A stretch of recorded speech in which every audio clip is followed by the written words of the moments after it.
प्रश्नवाली 12.2 का छठा क्वेश्चन।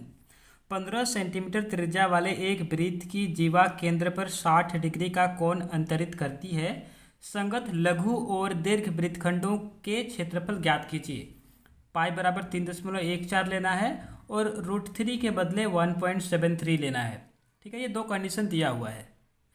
अभी इसमें मैंने इस क्वेश्चन के हिसाब से एक वृत्त बनाया है, ठीक है, और उसका एक जीवा है यहाँ से यहाँ तक। ये जो जीवा है, ठीक है, इस जीवा द्वारा केंद्र पर 60 डिग्री का कोण बन रहा है, ठीक है, और जो त्रिज्या है वो 15 सेंटीमीटर लंबे हैं। अभी हम लोग को बोल रहा है कि इस जीवा के द्वारा जो दो वृत्तखंड हो रहा है, अभी यहाँ से यहाँ तक एक जीवा, उसको मैंने ए बी नाम दे दिया, ठीक है, ए बी, और केंद्र को ओ नाम दे दिया। तो जो जीवा आपका ए बी जीवा है, इससे वृत्त दो टुकड़े में बंट रहा है। एक तो ये छोटा वाला टुकड़ा और इसके बाद वाला बड़ा टुकड़ा, ठीक है, मतलब ये पूरा यहाँ से यहाँ तक पूरा वाला टुकड़ा, उसके बाद। तो इस प्रकार से दो टुकड़े में ये पूरा वृत्त बंट गया। तो हम लोग को क्या बोल रहा है कि इस लघु वृत्त का और दीर्घ वृत्त का दोनों खंड का हम लोग को क्षेत्रफल निकालना है। ठीक है, तो पहले हम लोग छोटा वाले का निकालते हैं। अभी हम लोग यहाँ पे लिखेंगे संगत लघु वृत्तखंड का क्षेत्रफल।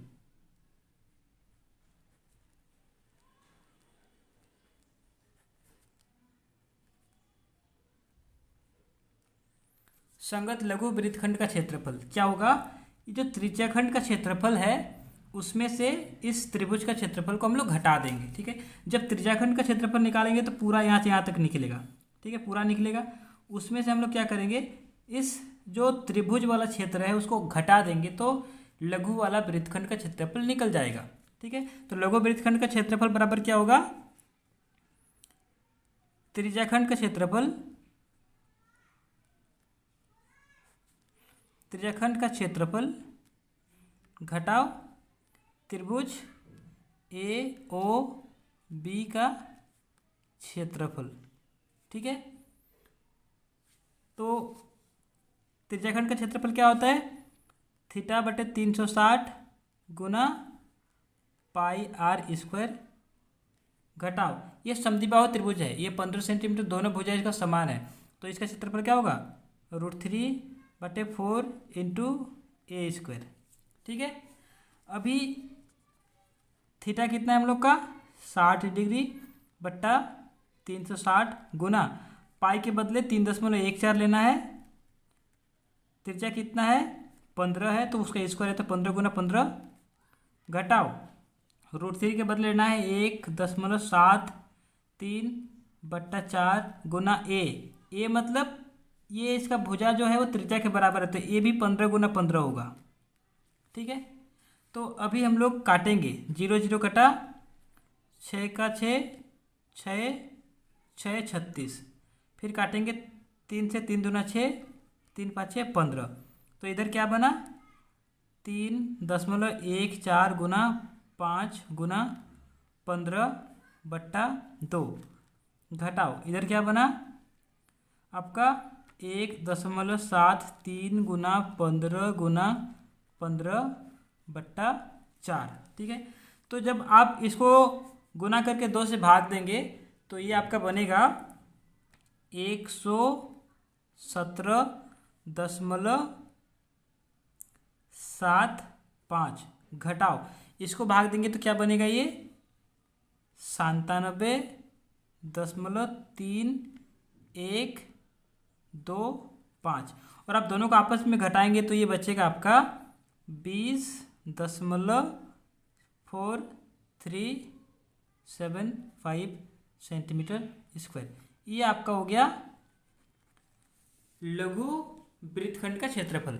ठीक है, पहला क्लियर है। अब हम लोग निकालते हैं दीर्घ वृत्तखंड का क्षेत्रफल।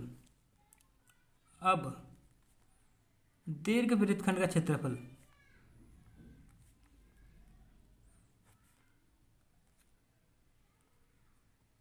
ठीक है, तो जब हमने लघु वृत्तखंड का क्षेत्रफल निकाल लिया तो दीर्घ वृत्तखंड का क्षेत्रफल क्या होगा?